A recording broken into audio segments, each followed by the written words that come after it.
But while some MPs have only recently come to the view that Boris Johnson should go, tipping the number of letters into Graham Brady over the 54 mark over the weekend. It was some time ago now. The Conservative MP, David Davis, said, for the love of God, man, go. David Davis joins me now. Morning, David. Yeah, good morning. Can I start with a correction? Go on. You said the result won't be out by 9. I think it'll be out by about 8:15. Oh, right, fine. Well, we look forward to that. Hopefully, that's good news for John P. Now he can pack up and get home. What do you think it is that has meant that more of your colleagues in the last week have come to the conclusion that you came to earlier in the year? Well, I think part of it, a number of them have been putting off the decision, and the trigger point they used was the Sue Gray report. Now, to be frank with you, I didn't know whether that was real or just them avoiding the decision. But a lot of them said that, and so I suppose at one point that meant they had to make up their mind. The second thing I think has been the Jubilee week, where they'll have met a lot of their own constituents who would have had views on this. And what has struck me, ever since I intervened, or was it 4 months ago now, I was expecting to get a sort of 50-50 response, particularly from Tory audiences. When I went to speak to them, I wasn't. I was getting 90-10 in favour of Boris going. And I think they would have tripped over that syndrome because they spend most of their time in Parliament. They then rush around doing various functions of the weekend and catching up on constituency work. They don't really have time to deliberate and talk slowly and carefully to people. This week they have. So I suspect that's what's triggered it. I suspect that's why it's triggered it a bit earlier than I predicted, by the way. I predicted the autumn, but I think that's probably what's happened. And is there an effort by Number 10 to twist arms? Have the whips been in touch with you, seeing if you can be persuaded? How heavy-handed is the whipping operation? Well, it will be an impressive day when the whips, as you say, got in touch with me. That's not happened for a long while. But I understand that they are talking to a lot of people. Boris himself, of course, is going to make a speech this afternoon, and aimed at the party. So they're not leaving it. They're leaving no stone unturned in an effort to protect him, because most people think, and I rather agree, that the likely outcome is going to be a small majority for him to stay.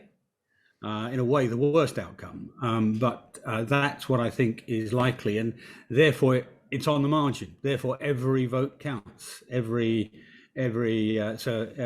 sinew will be left unstrained, as it were, to get the right outcome from their point of view. And what happens if it is that close? Clearly the same thing happened to Theresa May. She won the confidence vote and was out within 6 months. Do you think if it is a close result tonight, that Boris Johnson's days in Number 10 are still numbered? That's harder to say. When a similar operation happened many years ago with John Major, I was in the government at the time, and the debates that were going on the day of the vote were all about how we would present the numbers, the outcome, and what was the survivable outcome. As it turned out, the decision on the day was reasonably clear in favour of John Major. And of course, we then went on to keep him in place, but to lose the next election with the worst result for nearly a century. So there'll be a lot of that going on. There'll be a lot of how we interpret what range of numbers and so on.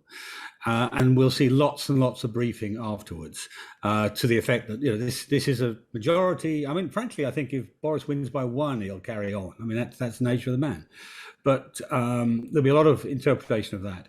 But if it's anything less than a 2/3 majority, I reckon this problem won't go away. You may remember after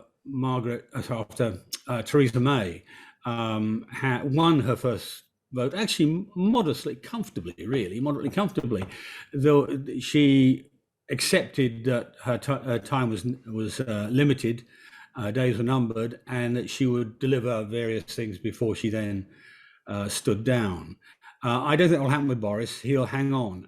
But what happened to Theresa, namely people threatened to change the rules, reduce the period between votes to less than a year, all that sort of manoeuvring will go on. Now, I actually don't approve of that. I think that you can't have rules completely effectively castrate a prime minister. But that's what will happen, I think. That'll be where it goes, and that won't help us. And of course, we mustn't assume that this is the last we're going to hear of Partygate, because there's going to be other things coming out. We've got the Privileges Committee of the House of Commons judging on it. We've got other things in play. We've got issues over all the PPE fraud stuff that was sort of buried in the midst of all Partygate, which is really rather important, serious stuff as well.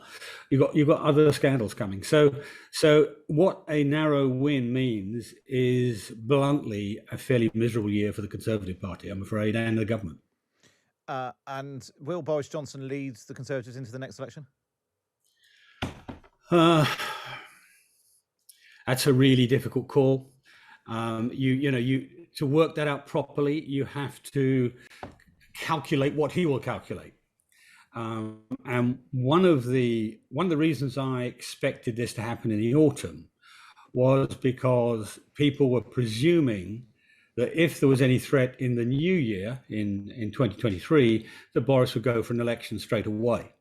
And so you've got that interaction going on. So it's very hard to know. I think if he wins by any margin today, a survivable margin anyway, then he will try to carry us on to the next election. And if it's soon, if it's, let's say, May or June 23, he might do it. He might do it. If it's longer than that, I think the odds are pretty slim. I mean, I think there'll be the pressure over the next year will be inhuman, to be frank. Just finally, David Davis, are you out trying to organise your colleagues? Are you twisting? So you're a political veteran, a former whip yourself, as you were saying. Are you doing your own bit of whipping today, twisting arms? No. Look, you remember, Matt, when I called him to go, I didn't actually say I want to move a motion of no confidence in him. I asked him to resign. And the reason I asked him to resign, and people forget what I said in the first bit, which was, the original Cromwell quote is, "You have sat there too long for the good you have done." Now, I don't believe that Boris has done no good. I think, he was important to the Brexit resolution, even though that's not perfect. It's better than it was. He was important in some respects for the vaccine episode, the COVID resolution, so that, he had sort of ticks on his exam sheet, which, I thought he ought to try and maintain. But the trouble is, as David Cameron found with his demise, all the good things you do get overtaken by the last reason for your departure, if it's not in your control. And that's why I asked him to go. So I don't think it's my role to go around campaigning against Boris. People know my view. I generally operate in the public domain because that's, in my view, the most honourable and honest way to do it. And the moment I felt he ought to go, I said so publicly. I didn't wander around telling people, "Oh, go vote against him." Yeah, that's not, in my view, it's just not honourable. So that was my view. David Davis, really appreciate your time today. David Davis, former Conservative Cabinet Minister, joining us here on Times Radio, giving us